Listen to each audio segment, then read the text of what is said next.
Hello പ്രിയപ്പെട്ട ചങ്കുകൾക്ക് നൂറുമേനി കിച്ചണിലേക്ക് സ്വാഗതം. ഇന്ന് നമ്മൾ വന്നിരിക്കുന്ന പുതിയ റെസിപ്പി ആയിട്ടാണ് കേട്ടോ. അതായത് ഒരു നല്ല ബീഫ് ഫ്രൈ ആണ് നമ്മൾ ഉണ്ടാക്കാൻ പോകുന്നത്. അതിന് വേണ്ടിയിട്ട് നമ്മൾ 1 കിലോ എല്ലോട് കൂടിയ ബീഫ് നല്ല വൃത്തിയായിട്ട് കഴുകി വെച്ചിട്ടുണ്ട് കേട്ടോ. ഇതാ അതിനകത്ത് വേണ്ടത് ഒരു 20 അല്ലി വെളുത്തുള്ളി എടുത്തിട്ടുണ്ട്, 1.5 ഇഞ്ച് നീളത്തിൽ ഒരു കഷ്ണം ഇഞ്ചി എടുത്തിട്ടുണ്ട്, 5 പച്ചമുളക് എടുത്തിട്ടുണ്ട് കേട്ടോ. ദാ നമുക്ക് ഇനി ആ കുക്കറിലേക്ക് നമ്മൾ കഴുകി വൃത്തിയാക്കി വെച്ചിരിക്കുന്ന ബീഫ് ഒന്ന് ആഡ് ചെയ്ത് കൊടുക്കേണ്ടതുണ്ട്. ആ ബീഫ് കുക്കറിലേക്ക് ഒന്ന് ആഡ് ചെയ്ത് നമ്മൾ നേരത്തെ അരിഞ്ഞു വെച്ചിരുന്ന വെളുത്തുള്ളിയും ഇഞ്ചിയും പച്ചമുളകും കൂടി നമ്മൾ ആ കുക്കറിലേക്ക് ആഡ് ചെയ്ത് കൊടുക്കുകയാണ്. ഇഞ്ചിയും വെളുത്തുള്ളിയും നമ്മൾ നേരത്തെ അരിഞ്ഞു വെച്ചിരുന്ന പച്ചമുളകും കൂടിയാണ്. ചതയ്ക്കേണ്ടവർക്ക് ചതച്ചു വിടാൻ കുഴപ്പമില്ല. ഇതെല്ലാം കൂടെ നമ്മൾ അങ്ങോട്ട് ഇട്ടുകൊണ്ട് ഒരു 1/2 സ്പൂൺ മഞ്ഞപ്പൊടി നമ്മൾ അതിലേക്ക് ആഡ് ചെയ്യുന്നുണ്ട് കേട്ടോ. ബീഫിലൊക്കെ ഒരു 1/2 സ്പൂൺ മഞ്ഞപ്പൊടി നമ്മൾ ആഡ് ചെയ്യുന്നുണ്ട്.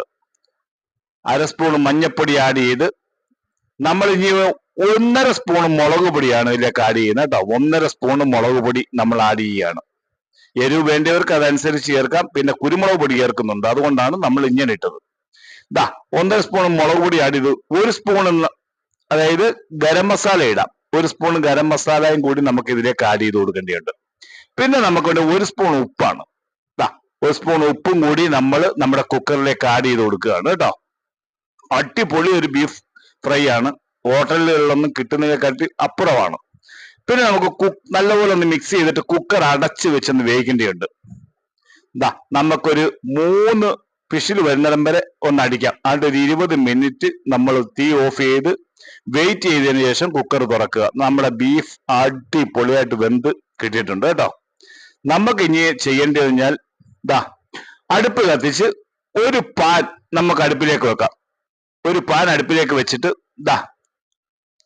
ഒരു 3 സ്പൂണ് വെളിച്ചെണ്ണ ഒഴിച്ചു കൊടുക്കാം കേട്ടോ. ഞാൻ വെളിച്ചെണ്ണയാണ് ഒഴിച്ചു കൊടുക്കുക. 3 സ്പൂൺ എണ്ണ ഒഴിച്ചു കൊടുക്കാം. വെളിച്ചെണ്ണ 3 സ്പൂൺ ഒഴിച്ചു കൊടുത്താൽ ആ എണ്ണ ഒന്ന് നല്ലതുപോലെ ചൂടായി വരട്ടെ.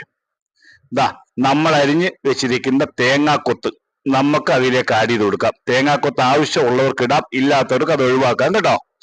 നമ്മൾ തേങ്ങാക്കൊത്തിട്ട് നല്ലതുപോലെ ഒന്ന് മൂപ്പിച്ചെടുക്കുന്നുണ്ട്. ആ തേങ്ങാക്കൊത്തൊന്ന് മൂത്ത് വരുമ്പോ നമ്മൾ 2 മീഡിയം സവാളയാണ് എടുത്തിരിക്കുന്നത്.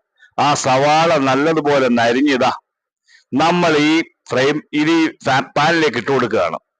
നല്ല അടിപൊളിയായിട്ട് സവാളയും ആ തേങ്ങായും കൂടെ ഒന്ന് വഴണ്ടു വരട്ടെ.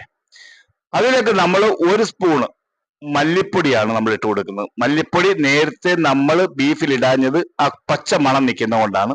അതുകൊണ്ട് ഈ എണ്ണയിലൊന്ന് മൂപ്പിച്ചെടുക്കാമെന്ന് കരുതിയിട്ടാണ് എണ്ണയിലിട്ടത്.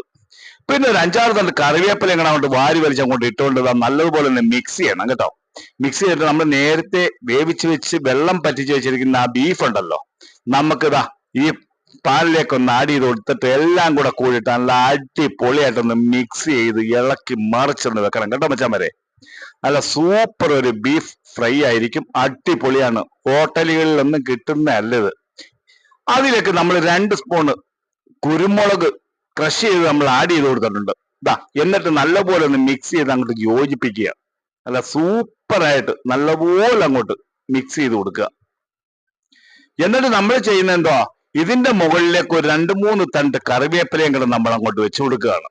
ഒരു 2-3 തണ്ട് കറിവേപ്പിലയും കൂടെ അങ്ങോട്ട് വെച്ച് കൊടുത്ത് ഒന്ന് മൂടി വെച്ചൊന്ന് കുറച്ചുകൂടി ഒരു 10 മിനിറ്റ് ഒന്ന് ചൂടാക്കി എടുക്കണം. 5 മിനിറ്റ് തീ കുറച്ചിട്ടുകൊണ്ട് 10 മിനിറ്റ് നമ്മൾ ഒന്നുകൂടെ ഒന്ന് ചൂടാക്കി എടുത്ത് നമ്മുടെ ബീഫ് ഫ്രൈ അടിപൊളി റെഡിയാണ്.